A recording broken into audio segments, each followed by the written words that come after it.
Levine is a welcoming community where children and adults find lifelong inspiration and joy through learning, performing, listening to, and participating with others in music.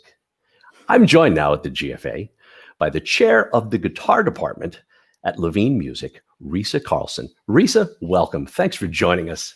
Thanks for having me, Chuck. I'd like to start by having you tell our viewers, our members, a bit about what a community music school is. What does that entail? So a community music school is simply a school that provides instruction for anyone in the community. We don't have auditions. Anybody can come. And what Levine really prides ourselves on is that we have really extraordinary teachers. So anyone in the DC community, DC, Virginia, and Maryland community can come and study with really extraordinary instructors and just learn from the best right from the beginning. One of the things that I noticed on your website, among the many things I noticed on the website, including how large of a guitar faculty that you have, is that there were sort of three pillars. I noticed: education, performance, and community. Would you tell us a bit about each of those? Sure. So as I mentioned about the education, we provide really extraordinarily high quality instructors to whomever wants to come and study. We have a very robust scholarship program as well. So which I saw that you put up there. We have a wonderful performance series called Levine Presents, which showcases our teachers. In the guitar department, we're really lucky. We have some fantastic, really amazing grants that allow us to bring extraordinary artists to come and perform every year, and masterclass artists. And that's the Gudelski Foundation and the Augustine Foundation are really have been very kind to Levine's guitar department. And in terms of community, I mean, what a community music school is all about is creating bigger and larger communities. And what better way to do that than through music? So when the COVID-19 outbreak impacted us here in the States to the point that we knew, education was going to be impacted, certainly performances were going to be canceled, and our communities were going to face a new challenge of togetherness. Tell us about how you decided to respond to this at Levine. So Levine was able to roll very quickly and easily. Our private lessons I think we took 3 days to just sort of roll into online private lessons, which, as everyone knows, work almost seamlessly. I mean, as long as you have a good internet connection and, okay audio, it's like, it's almost the same as being there in person, almost the same. Some things, I find as a teacher that some things are even better online. And then I really miss seeing everybody in person. And then our group classes, like this advanced guitar ensemble that is going to perform, those we took about a week to get, we took 2 weeks to get those sort of reformatted, because those ensembles turn into something a little bit different than what they were initially, as you know. So yeah. So clearly you must have had some performance plans with the ensemble, and with when this all started to impact us here in the States, a lot of us were in the middle of plans. We're in the middle of a semester, in the middle of a performance season. Did you have plans in place that you needed to switch to a virtual environment? Oh, yes. So at Levine, with this ensemble and with 3 other ensembles, we had the coolest plan ever, which is that we had partnered with Pasadena Conservatory of Music, which is in California. And we were going to take all of those students, about 24 students, over to California, and we were going to be doing joint performances for about a week. Our students were going to stay with their families. and then next year, their students were going to come and stay with our families. And so we had pieces we were working on to play together as a big ensemble with 50 kids on stage, and we had pieces that were showcasing each school group. And so so those were obviously put on hold. We postponed them all 1 year, but because all of these groups are very focused on performances, we chose to just keep going and turn them into a virtual ensemble. And as you know, the virtual ensemble, it's very different from the in-person ensemble. In person, there's a lot of interaction that one can do between ensemble members and working on fine-tuning dynamics and listening to the other parts. Online, it becomes almost more of like a learning how to record, become a studio musician. We were looking at the wavelengths of each person's part, where they were recording audio for a long time, and that was so interesting to see for each student to see how they were how their part looked compared to their stand partners. So initially we were doing this as an audio only project. And then when we switched to submitting videos, I found that was almost more helpful for students, because for the first time they were watching themselves perform. We would go back and look at them. And that is incredibly beneficial for students to do, and a lot of students avoid it, even though we all tell them to do it. A lot of students sort of avoid watching themselves play. But this way they have to watch themselves. Even in the private lesson format, they see themselves play, and it's really amazing the progress that many students are making. I think a lot of the technology that's being used, whether it's recording, whether it's video streaming, it's things that have been there for us in the past, but now we've really had to utilize them to stay together. As we've chatted with folks this week during the convention about all of the various virtual projects, we've had every type of inspiration or motivation behind it. We've had various types of pieces, music that was in the middle of production. And was switched to a virtual environment, and then plenty of folks choosing repertoire specifically. You have a rather unique piece that you chose to go virtual with, and it's something that's a staple in the repertoire that most of us will know, but perhaps not the easiest transition to a virtual environment. No. So I'm going to ask you, what technical challenges did you have in terms of putting together Leo Brouwer's Cuban Landscape with Rain? Right. Yes, that's the piece. So that, obviously it's a fantastic piece. We had this group. This group has 10 kids. Once we moved to an online format, we had 9 of them who were able to continue. So a lot of the parts are doubled up, which of course adds to the difficulty. And the students were working on this, from the beginning of the school year. And this was the piece that they were playing the best when we hit this moment in the school year. And so this is the piece that we decided to continue with. But of course, with the tempo changes, the meter changes, the aleatoric section, it is not a simple task.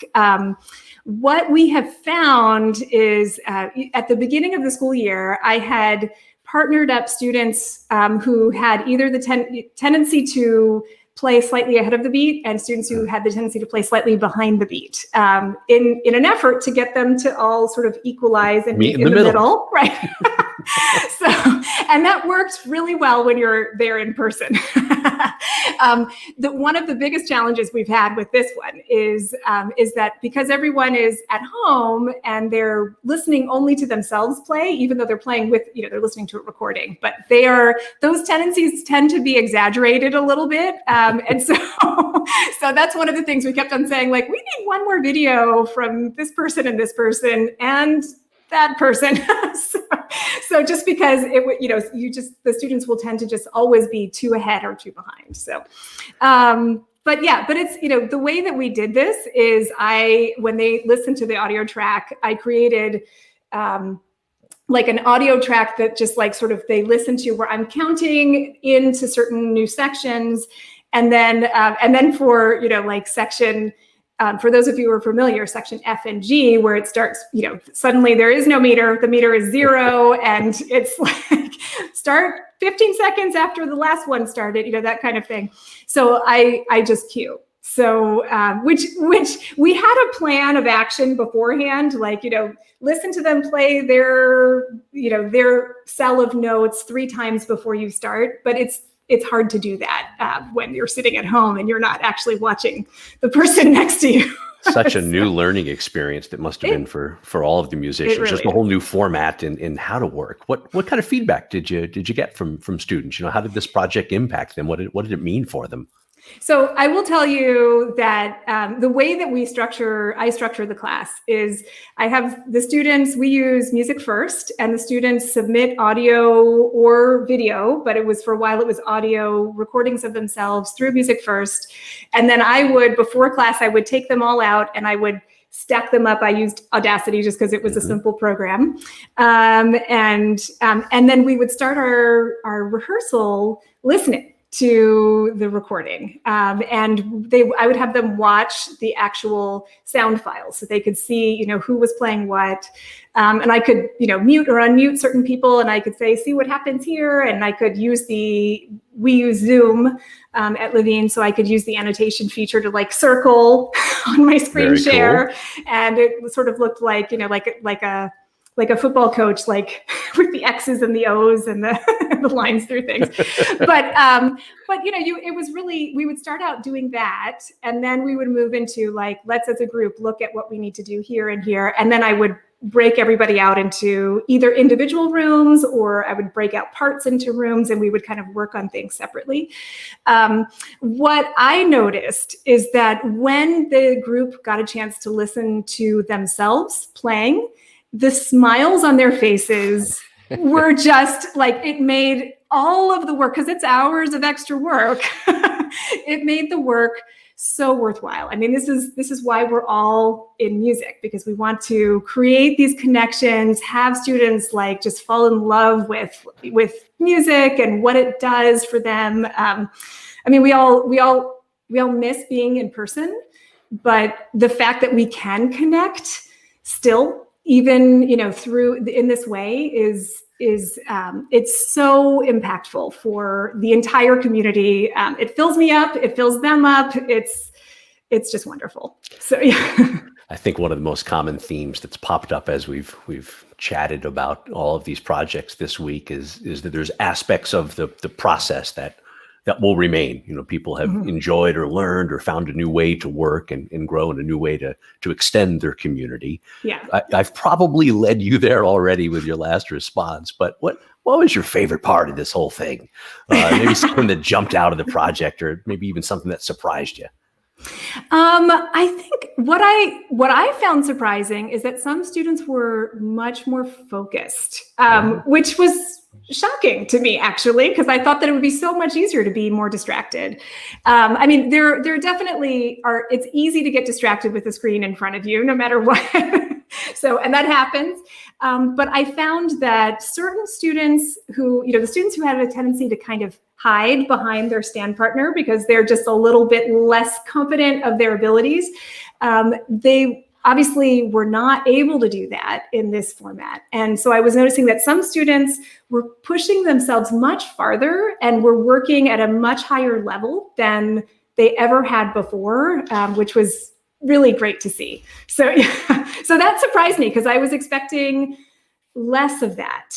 I was expecting there to be more issues with it, but yeah, I mean, and I won't say that there are not issues, but I will say that I love the fact that some students are kind of thriving in this format, which is interesting. Well said. Yeah. Well said. So do you have any advice for people who, particularly as we go into kind of an uncertain future, certainly with regards to ensembles and the ability to perform together, and with all of these new modalities now and new technology, or just in the embracing of the new technology, do you have any encouragement or advice for folks that would like to embark upon a project like this?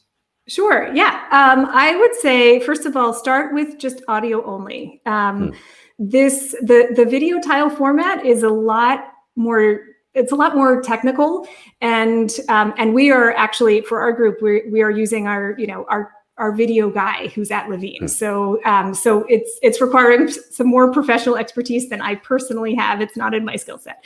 But the audio only is definitely possible to do. And it gives the students, it allows them to hear what it sounds like with more than one person. I mean, I think a lot of us are recording like a duet part for our private students. And then we're just taking it further this way. They're having to pay more attention to rhythm. They're having to pay more attention to being exactly on the beat. And they're improving in so many ways. In terms of other things, I mean, and Audacity is a free program if you don't have access to other things. It's really easy to use. And I would say, the biggest thing is just to give it a try. I mean, the worst thing that can happen is that you say, okay, that didn't work. But students, I mentioned we have 4 different groups at Levine. And in our youngest group, we have kids in there who are like 7 and 8 years old who are doing this too. And so it's possible even for the youngest students. It's so fun for the students that's the big thing, is the students are feeling like they're doing something that is beyond what they could do by themselves. And it's inspiring for them. Yeah. And I think the other thing is, what I'm noticing is everyone is kind of pulling together. At Levine, we're not in the same educational school. Everyone goes, we have, in my ensemble, I have students who live in Maryland and DC and Virginia, all in the same ensemble. Some kids are in, it's ages 11 all the way to 18. So it's a big range of ages, but everyone feels like they're part of the team and they don't want to let their team members down. And so we have fun in our rehearsals every week. We have 1 week we say, let's meet all your pets or wear your favorite hat, or, so we try to make it, sort of light and easy, but then we also get some good work done too. So yeah. Risa, thanks for the inspiration, for giving us all some motivation. Your attitude, your approach, it's very reassuring, and it's very inspiring. Oh, so good. I'd like to hear from some of the inspiring kids that you work with. So let's wrap up this conversation with Risa Carlson from the Levine School of Music, chair of the guitar program, with her advanced guitar ensemble in this new virtual environment. Here they are with a piece familiar to us all, Leo Brouwer's Cuban Landscape with Rain. Thanks for joining us, Risa. Thank you, Chuck.